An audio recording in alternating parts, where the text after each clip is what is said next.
Seja muito bem-vinda ao Será que ela pode? Um espaço feito por mulheres e para mulheres que vivem no mundo real. Aqui a gente fala sobre maternidade, sem romantizar, sobre família sem filtro, sobre as dores femininas que muita gente ainda tenta esconder.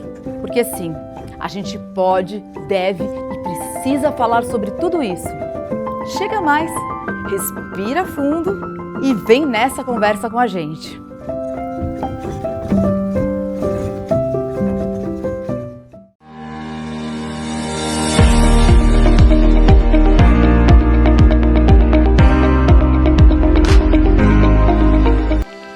Olá, bem-vindos a mais um Será que ela pode? Esse podcast que está completando 6 meses.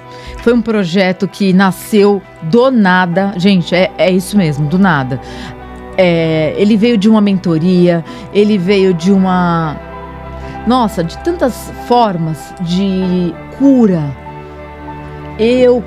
Cura minha, cura de amigas, cura de outras pessoas espirituais e mulheres mesmo, após os 40 anos, que se sentiam tristes, abandonadas, com a vida praticamente feliz, porém não estavam felizes. E a gente foi buscar isso e virou uma coisa tão enorme que virou um podcast. Eu tô trazendo aqui nesse canal só pessoas que eu realmente confio e acredito. Então a doutora Márcia é uma ginecologista que me foi indicada. Ela tá aqui com a gente hoje, com prazer. Por quê? Ela é uma médica moderna, ginecologista moderna e trata desses temas. Da mulher 40+, que é uma fase muito difícil para a mulher. Doutora Márcia, se apresenta, bem-vinda! Tudo bom, Cris? Saudades. Eu também morrendo de saudades, preciso passar lá. Então, eu sou a doutora Márcia, ginecologista há 30 anos, cuidando de mulheres há 30 anos. Eu decidi cuidar de mulheres quando eu iniciei a carreira médica e isso me dá muita satisfação. Eu defendi o doutorado em terapia hormonal em 2007, teve uma publicação internacional e de lá para cá eu venho focando muito nas mulheres 40+, e numa longevidade com saúde. Eu tenho uma clínica há 30 anos no Morumbi, uma clínica multidisciplinar, onde o foco é estilo de vida, né? E é isso, Cris. Estamos aqui hoje para tirar as dúvidas das pacientes. Eu mesma, gente, tive vários problemas. E quando eu fui indicada para a doutora Márcia, a indicação foi a seguinte.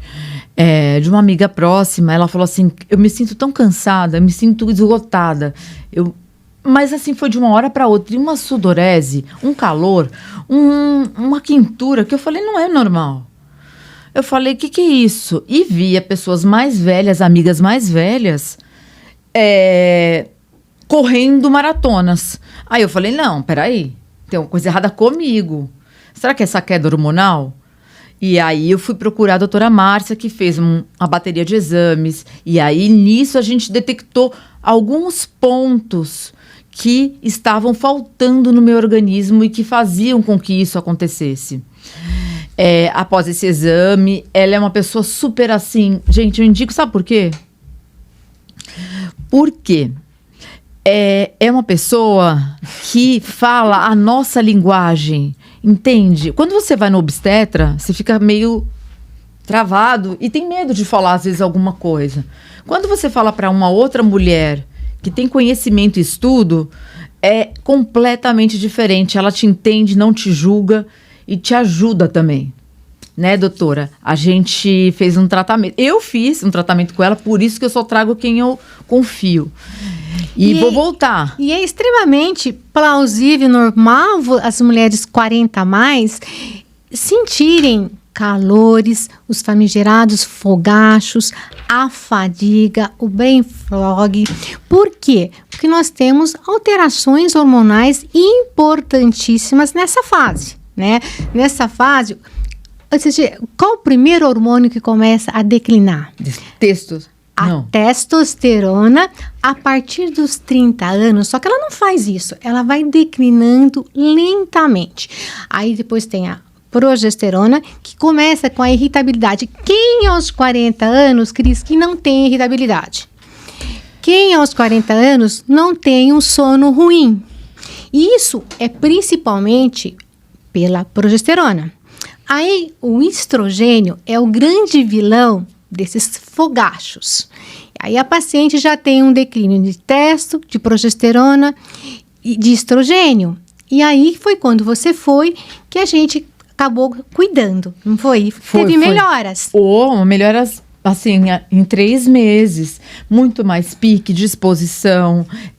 Eu parecia que tinha uma velhinha de 90 anos, uma senhorinha, e de repente eu voltei a ser a Cris, com 40 anos, com limitações, porém... Está linda!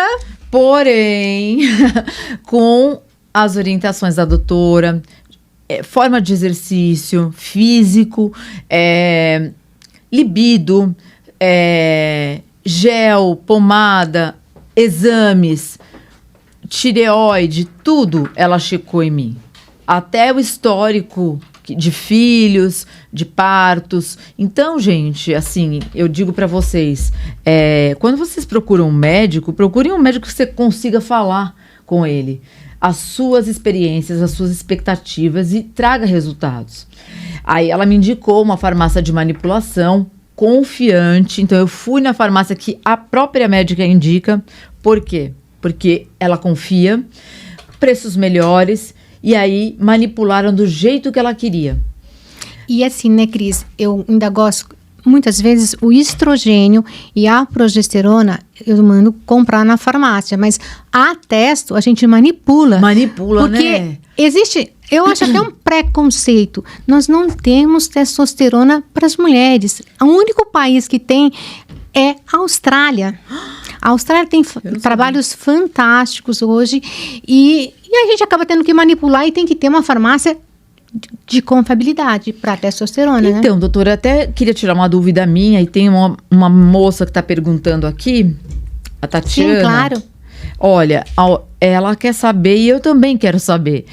É possível passar testosterona para mulher mesmo em quantidade mínima?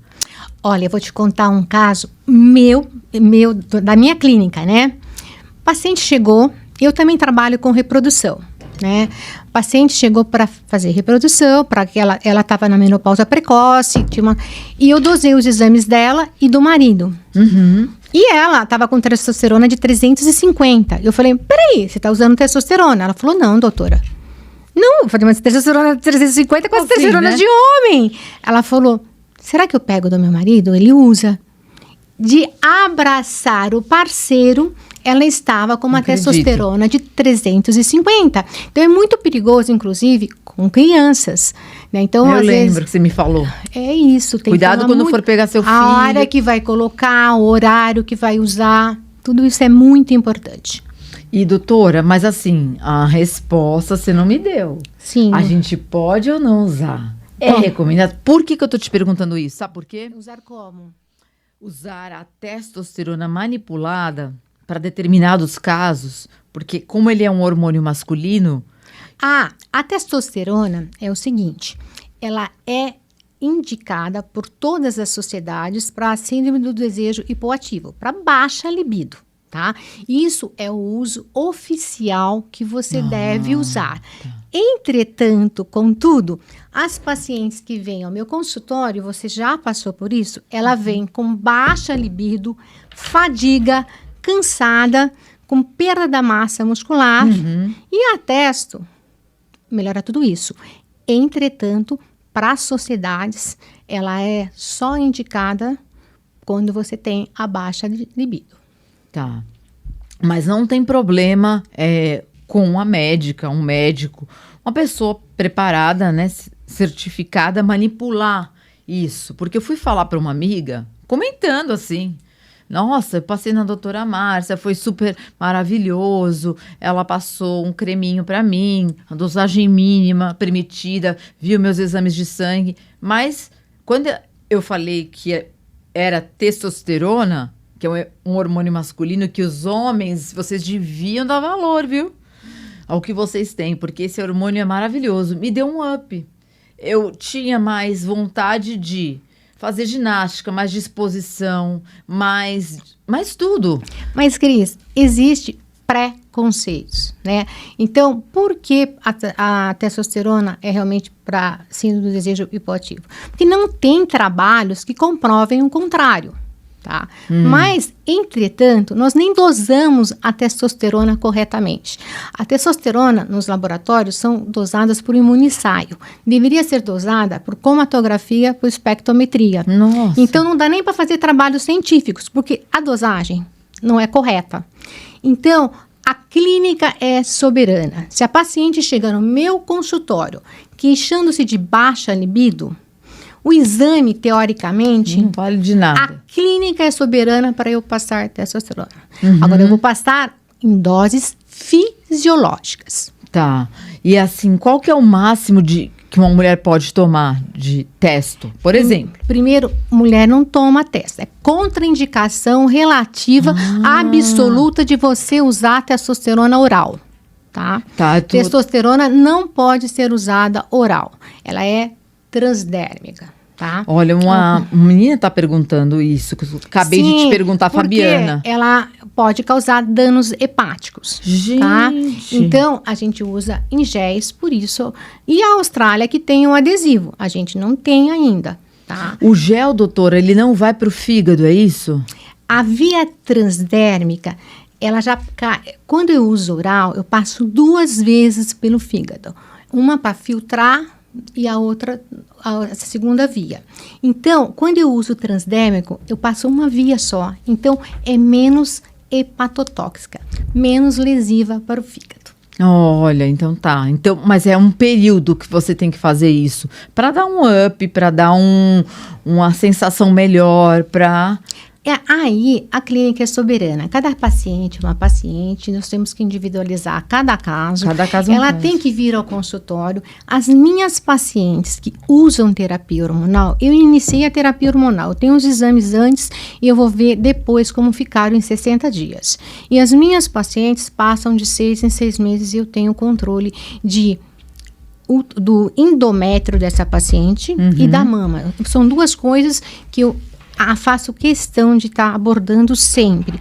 E como eu tenho uma dislipidemia, eu cuido muito bem do coraçãozinho das minhas pacientes também. Eu faço um grande check-up antes de eu entrar. Tá? Eu lembro, foi uma bateria de exames que eu nunca tinha feito.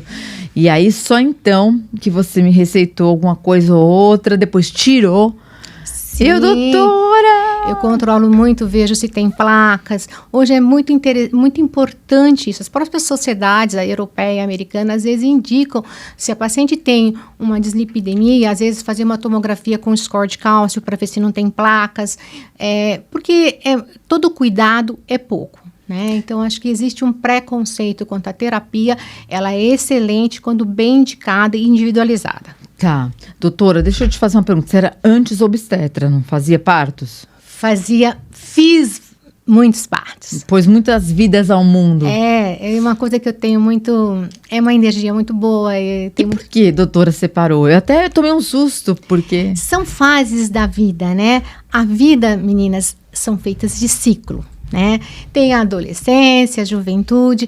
O parto é maravilhoso, mas é sempre uma preocupação. Eu estou lidando com 2 vidas.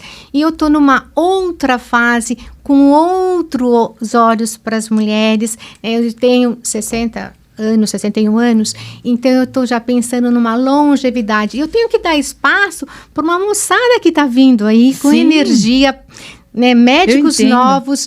Então é isso, mas eu continuo fazendo reprodução. Olha, que bacana. E quando eu fui no consultório da doutora, ela tem 2 filhos, né? 2 filhos lindos que correm, fazem exercício. Você corre também, doutora? Corro, faço yoga. Então, né, Cris, também. Eu acho que assim, meninas, tem 4 pilares que eu acho fundamental. Acho que você vai concordar comigo, Cris. Tá. Primeiro pilar da vida, que a gente tem que ter, principalmente a mulher 40 a mais. Sim, qual? Uma autoestima, se amar, se valorizar. Eu sou importante. Segundo, o sono. Sono é um detox. Se você não dormir, Ontem eu estava com uma paciente. ela não perde peso, ela não tem memória, um grau de irritabilidade, mau humor. O nosso sono é sagrado, isso é confirmado. E quanto tempo? O ideal seriam 8 horas, né? Mas se você dormindo 6 de boa qualidade, é o importante, né? Tá. Chegar aquele sono profundo, sono REM que você sonha. Esse, para mim, é o segundo pilar. Terceiro pilar é o exercício físico. Exercício físico, para mim, é remédio. Tá? Hoje tem trabalhos confirmando que melhora a depressão, né? Diminui a dose do medicamento. Tem um trabalho, Cris, que não saiu ainda, vai sair agora em maio, na Maturitas, acho. É um trabalho recentíssimo que fizeram com mulheres de 30 anos. Eu vou responder a tua primeira pergunta que você começou. Mulheres que praticam esporte aos 30 anos, quando elas chegam aos 40 a mais, elas têm menos fogachos do que aquelas que tinham nos 30 anos e não praticaram esportes. Eu não pratiquei. O esporte reflete até depois nos seus fogachos. Então, o exercício é remédio, é saúde, é fundamental. Viu, gente? Exercício físico, como ela e outros profissionais já disseram diversas vezes, é o antidepressivo mais indicado e natural. Isso aí, menina. Depois, uma dieta saudável. Claro. Tem que ter, depois dos 40, 50, proteína para fazer músculo. A gente perde muito, né? Músculo é importante, evita fratura. E eu tenho que ter mobilidade. Aí o pilates, a yoga é fundamental. E você recomenda musculação também? Dizem que é muito bom. Não, é fundamental. Para mulher depois dos 60 anos, eu preciso de massa magra para não cair. E mobilidade. Eu vou te citar um cara, eu queria citar aqui nesse podcast 2 pessoas que eu acho assim, por favor, referência, tá? O Peter Attia é um cara que escreveu um livro, Outlive. Eu quero ler esse livro. É muito bom. E ele fala da importância do músculo e da importância da estabilidade. Então, eu corro para trás, eu corro para frente. Por quê? Para ter estabilidade. Não adianta você ter músculo. Se você está descendo uma escada e titubeia, você tem que ter essa flexibilidade. Sim, senão você cai. Né? Então, músculo é importante, mas mobilidade também. E a segunda é a Lisa Mosconi. A Lisa Mosconi é uma de Cornell, é uma neurologista que pesquisa muito hoje. Ela é uma referência da importância do cérebro da mulher. Tá? Meu Deus! Então, ela diz o seguinte, a menopausa começa na cabeça. Tudo bem que os ovários, os hormônios vão diminuindo no ovário, mas nós temos receptores muito no cérebro, nas amígdalas, no hipotálamo, e isso é muito importante para o nosso centro de fome, para o nosso apetite, para o nosso sono, para a nossa memória. Então, assim, são 2 pesquisadores fantásticos nesse momento que merecem ser lidos. Tá, doutora, olha, eu sei que tá bombando aqui um monte de perguntas e a gente não consegue dar conta. Eu dei conta das principais, tá bom? Mas é uma pessoa que eu posso indicar, tanto que está aqui, senão não estaria. Obrigada, Cris, muito obrigada mesmo. Obrigada pela disponibilidade, pelo carinho, pelo amor, por tudo. E seu podcast está sendo um sucesso, vai crescer mais, você merece, tá? Com Deus todo quiser. Carinho. Olha, você vai ser sempre bem-vinda e eu já vou marcar a minha consulta de retorno, que eu tô adiando. Porque, os nossos horários não tinham batido. Tudo bem. Mas você caiu como uma luva para esse canal de mulheres que querem longevidade, né? Longevidade, saúde, bem-estar. A gente tem que se amar. Não é porque fez 40, acabou. Muito pelo contrário. Sim, né? Isso é viver, é importante se amar. É o recado principal. E exercício. Olha, tá vendo? Então, doutora, olha, eu queria te agradecer por você ter vindo. Foi um prazer. Você é uma querida. Falar para vocês, tá? Grande abraço para todos vocês. Eu vou deixar todas as suas redes sociais, contato, tudo dela. Certinho para vocês entrarem em contato com ela diretamente na clínica ou através de direct por mim, tá bom? Uma frase que você gostaria de deixar para as mulheres de 40 anos que vão começar esse processo, para finalizar. Se ame, se valorize, pratique esporte e bora viver. Que linda. Obrigada, doutora. Imagina. Ai, foi muito